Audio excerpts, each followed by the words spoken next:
Not go crazy here. All right. So, what is number pyramid? What is all these numbers? Can I explain all these numbers? What is this all about? So, hi, my name is Simon Tracer, um, otherwise known as Concept Viperion in science, and I am. I'm pretty sure Concept Viperion hasn't been taken. I don't know. Made it up in high school.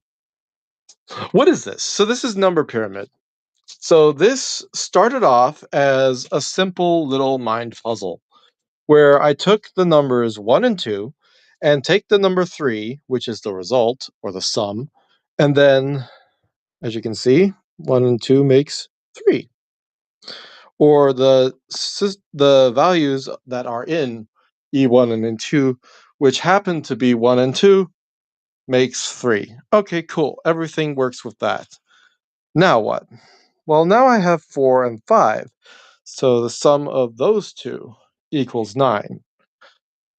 So why didn't I use 3? Well, 3 was already moved. So what is all this really about? Well, it starts with pretend that you have a set of blocks that represent all the real numbers. So you only have one set of every number that exists from 1 to, for example, in this case, 32. Or in the other case, we go a little deeper into the rabbit hole up to 100, and you can see it expands in kind of a way that a ruler does, but not quite. And I'll explain all of that in a second, as fast as I can, anyway.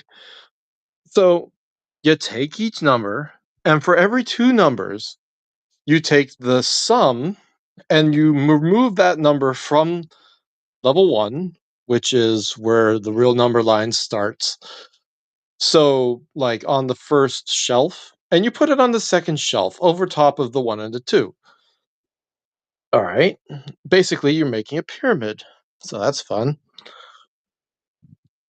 Then you go to the next two numbers. 3's already been moved, so you have to use 4 and 5. That makes 9, but then you have to do the same thing on the second shelf, where you have now numbers that are there are at least two numbers on the second shelf, 3 and 9, so those equal 12.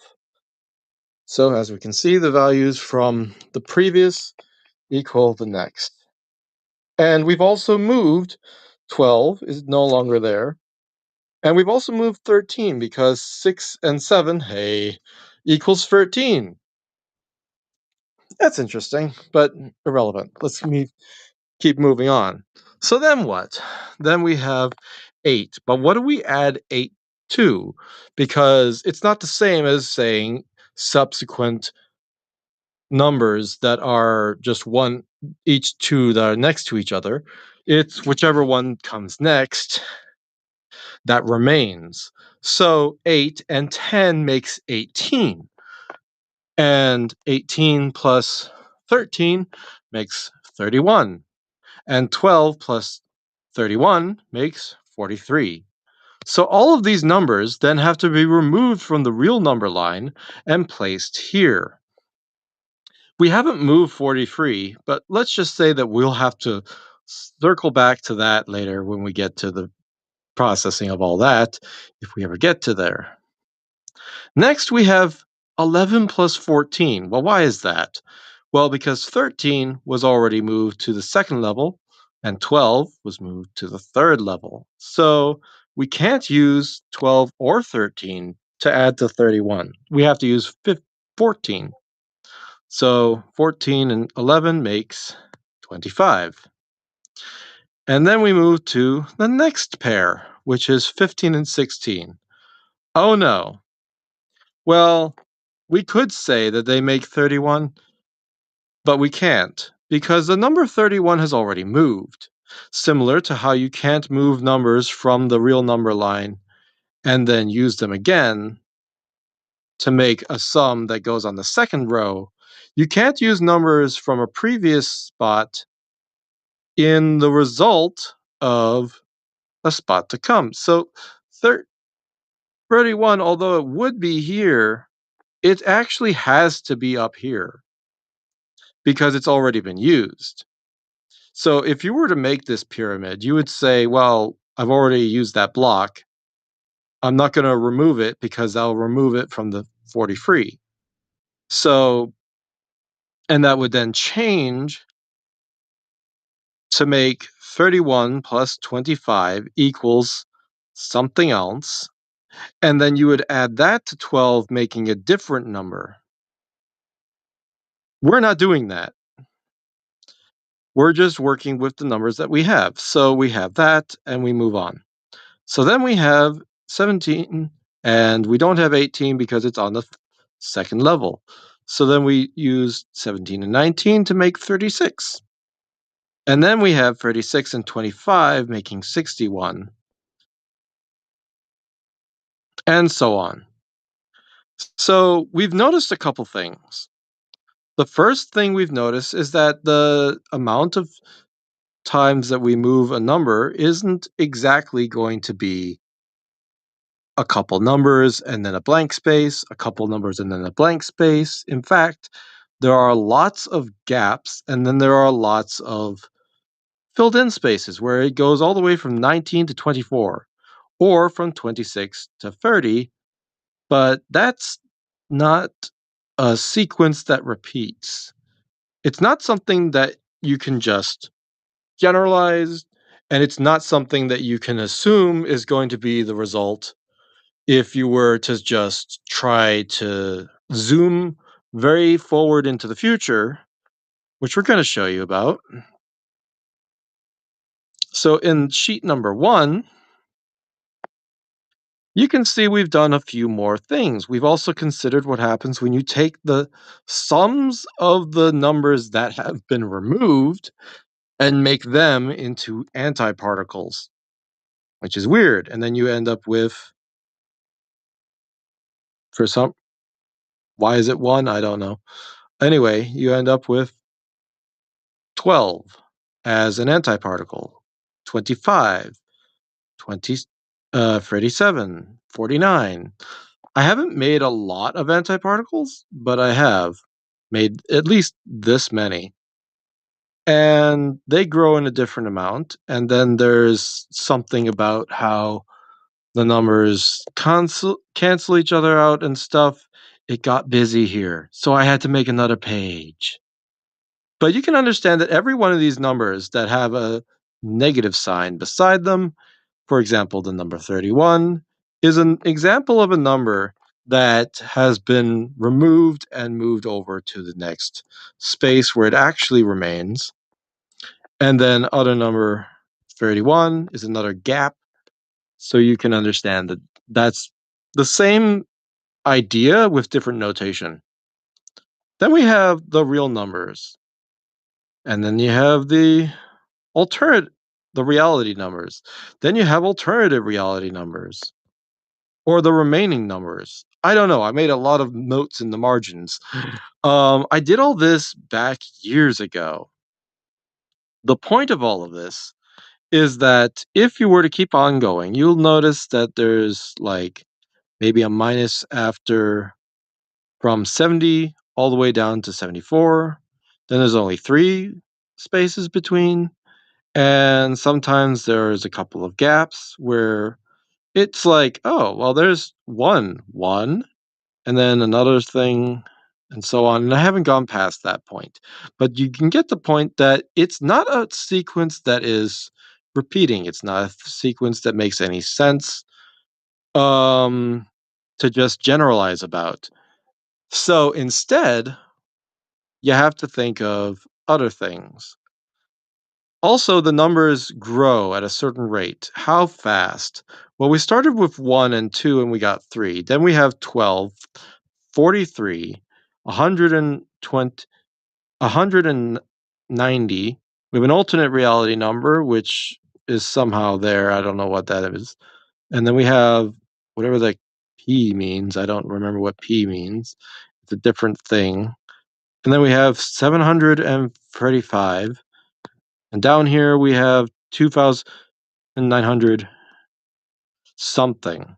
So the number keeps on going bigger as we go along. You can imagine it would be the sum of whatever else that came before it. But there's a bunch of these things that are removed each time.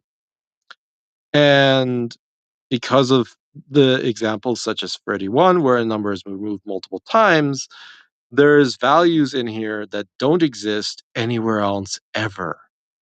And so this, with the less busy system, you can see all the zeros really plainly. There's like one here, but then there's another, there's one here, then there's two, and then suddenly there's also like just another one, right?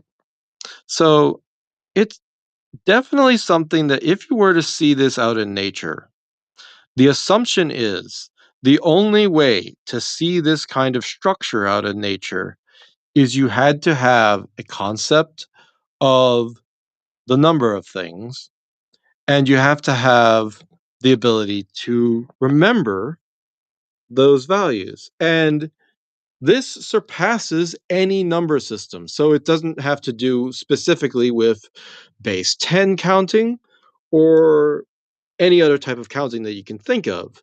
For example, Roman numerals or pictographs.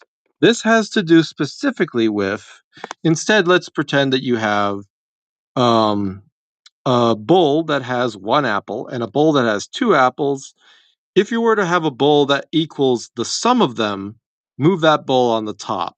So you have a bowl with three apples that is on the top. You've used that bowl, you can't use it further. So then you move on to the next ones. You have a bowl with four and five, that makes nine. And then the nine, which is on top, and the three that's on top, well, a bowl that would equal those two sums is the 12 bowl. And hey. So, anyway, all of that being said, it's something that in order to process this, in order to actually handle this kind of function, it has to be manually done. It's not something that can be generalized. It's not something that you can make a shortcut for. And it's not something that you can expect anyone who doesn't have intelligence to be able to formulate. Good. So, the first function that comes to mind with this is it has to be an intelligent life indicator. So if I were an intelligent species out there, I would be able to tell you the number of a thing equals the number of another thing. And this brings up the idea of mathematics. It brings up the idea of the fact that you have to remember things. It brings up the idea of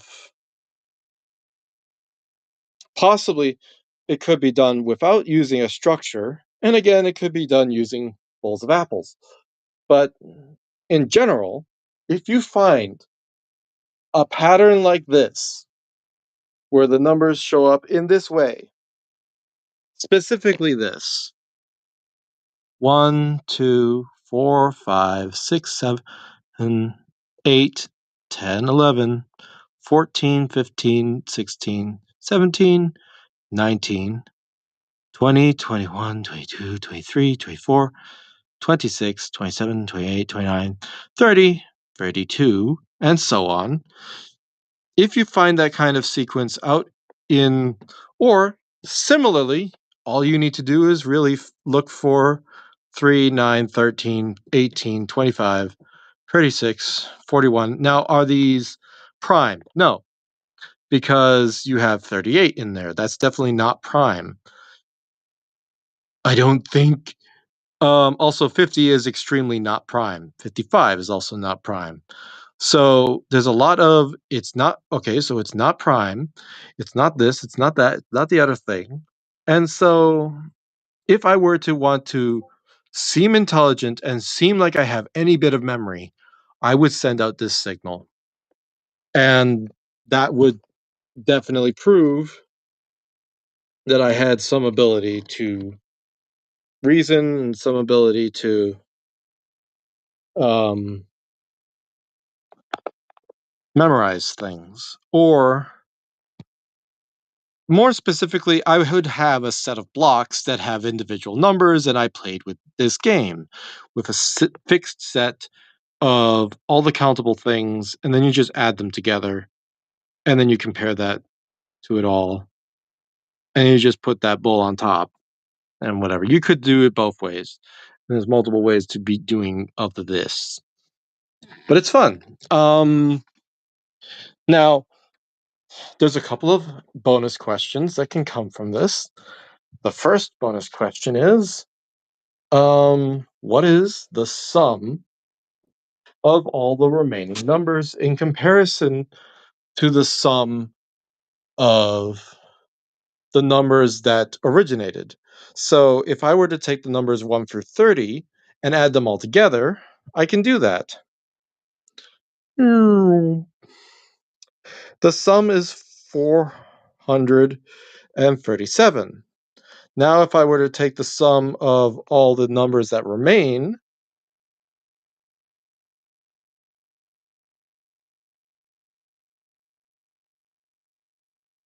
I don't end up with 437.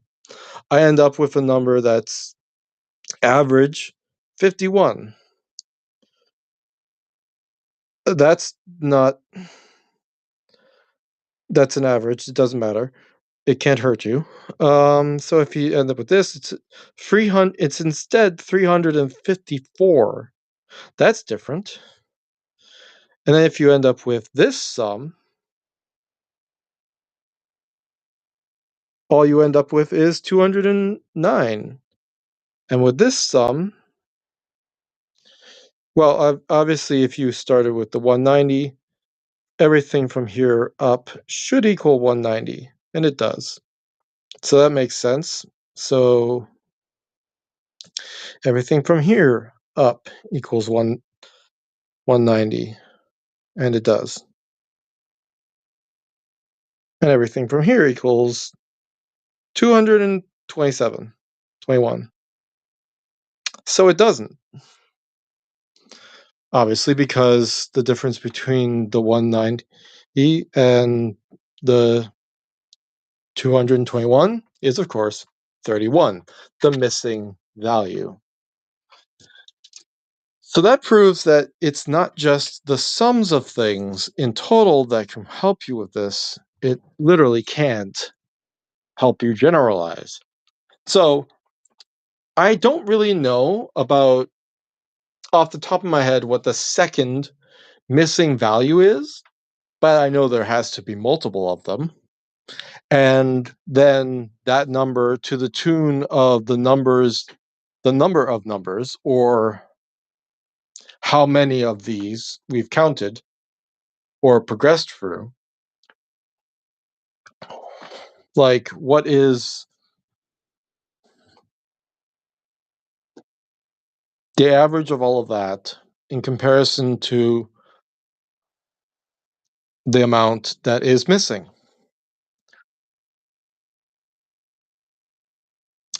I don't know. It's a curious little puzzle thing.